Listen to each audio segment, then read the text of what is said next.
Bonjour, bienvenue sur la chaîne Garage Atelier Bois. Donc comme indiqué dans ma vidéo précédente, j'ai eu un petit souci de livraison. Donc là, les bastingues sont enfin là. Bon, il est mercredi soir, il est 19 h. J'ai dû aller les chercher parce qu'il n'avait pas son plateau pour le livrer. Bon, peu importe. Donc ça va être une petite soirée bricolage. Donc je vais essayer de vous filmer ça, je ne sais pas comment. Mais on va essayer. Première chose, la mise à longueur. Donc pour ça, je me sers de ma face avant de mon abri en référence. Je sais que j'ai 2 planches de 20. Donc je trace un premier trait et un deuxième en retour de 40. Donc comme indiqué dans une vidéo précédente, je suis un inconditionnel de la scie sur rail. Il suffit de placer le rail, l'équerre, sur son trait. Et il n'y a plus qu'à couper.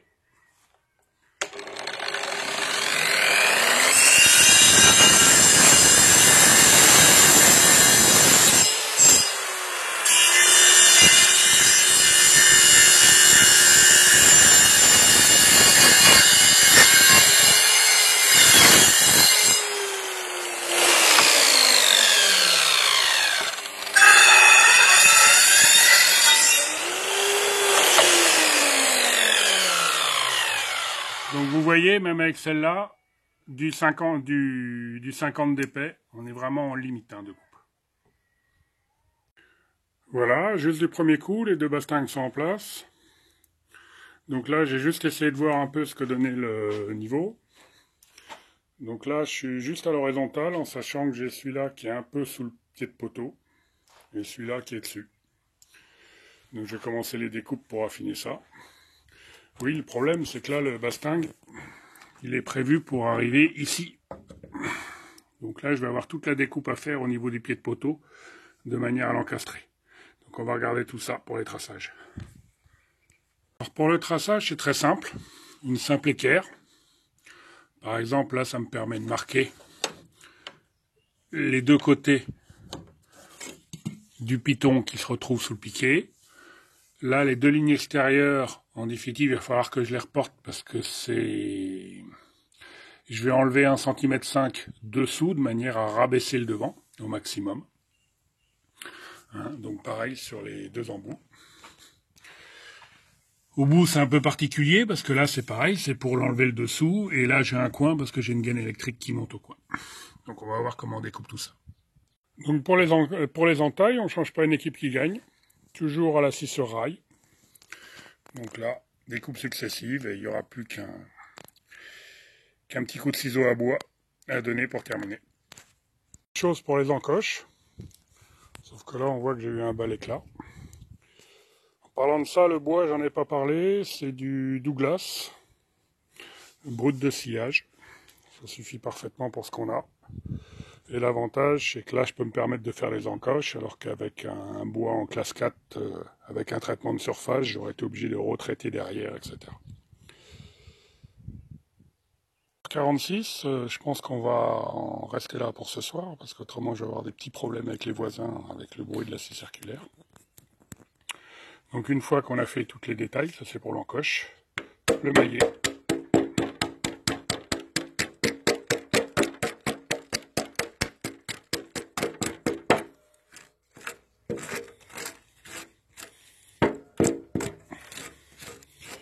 Et voilà, et après il n'y a plus qu'à récupérer, soit au ciseau à bois, soit au rabot. Ben, je vais essayer les 2. Donc après essai des 2 méthodes, soit au ciseau à bois, soit au rabot, ben, c'est au rabot que ça va le mieux. D'ailleurs, je suis en train de me tâter, parce qu'il y a encore l'entaille du milieu que j'ai pas faite parce qu'il était trop tard, d'essayer de la faire au rabot. Donc j'ai essayé au rabot. Le problème, c'est comme je suis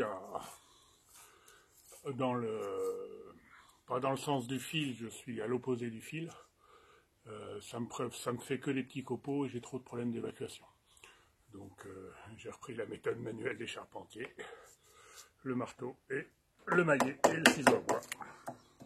Et on y va tranquillement.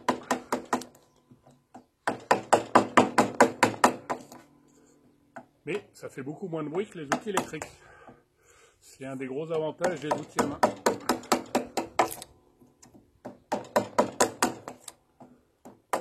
Parce que que j'aimerais bien la mettre en place ce soir, celle-là.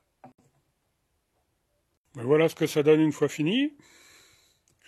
Un petit travail à la main. Bon, ça fait plaisir. Maintenant, je vous avoue que je regarderai plus les vidéos où on voit des menuisiers faire ça sans même réfléchir en 3 coups de ciseaux à bois. Moi, j'en ai fait un peu plus. Une grosse différence par rapport aux outils dont on a l'habitude. C'est les copeaux au sol. Bon, il me reste juste la petite entaille de la gaine électrique là-bas à faire au bout. Ben, je vais la faire à la scie aussi. Voilà, il fait nuit, mais je suis content. Ma première traverse est en place. Ah, pas tout à fait. Parce que là, on s'aperçoit que j'ai un petit jour ici. Ça vient du fait que ma rainure doit pas être assez profonde. Et en plus, j'ai eu un autre souci en la mettant en place, c'est que je n'avais pas pensé entre... non, on voit rien de ce côté-là. Entre la tige et le pied de poteau, il y a une soudure dessous. Donc j'ai dû, au ciseau à bois, j'ai dû élargir, effectivement, faire un quart d'eau. Juste pour finir, les outils que j'ai utilisés aujourd'hui. Donc, la scie circulaire, son rail, le petit, avec l'équerre, qui permet de positionner. En parlant d'équerre, des équerres, une petite, une plus longue, plus une petite pour reporter mes tracés. Un trusquin, que j'ai utilisé lorsque j'ai fait la rainure du milieu, d'abord au rabot et après au ciseau à bois, pour reporter la profondeur. Une scie japonaise de GSB pour couper l'entaille. Et un tréteau. Et mon deuxième tréteau, c'était quoi? C'était ça. En définitive, ce système-là, c'est quoi? Bon, il y a plusieurs marques qui le font. Il y a Triton, il y a je sais pas, on retrouve chez d'autres marques. En définitive, sur le dessus, vous avez quoi? Vous avez un étau. Donc, qui va presque jusqu'à 1 mètre de large. Hein, c'est bien pratique. Mais on s'aperçoit que sans cet engin, lorsque j'ai fait la dernière gorge à la main, ben, j'aurais pas pu, tout simplement. Ou alors j'aurais été obligé de poser ma poutre au sol, et je vous ai déjà dit que mon dos était faiblard, donc au moins là, ça me permettait d'avoir ma pièce calée et de travailler à hauteur. Bon ben voilà, je pense qu'on se retrouvera demain pour continuer. Allez, à bientôt sur ma chaîne. Un like, un commentaire, et encore mieux, abonnez-vous si ça vous plaît. Bonne soirée. Si, parmi les outils, il y en a un autre que j'ai utilisé aussi, c'est à régler. Sauf que j'ai pas pu vous le montrer parce que je le retrouve pas. Donc si vous travaillez le soir, bonne technique, déjà les outils à main c'est pas mal, ça fait pas de bruit. Et par contre, faites-vous pas avoir comme moi ce soir, c'est-à-dire pensez à rentrer vos outils avant que la rosée tombe. Parce que là, je les ai rentrés dans la cuisine, mais demain, je suis bon pour un bon nettoyage, parce que j'ai la rosée qui a bien mouillé l'ensemble de mes outils. Bon, cette fois-ci, c'est fini. Allez, à plus sur la chaîne.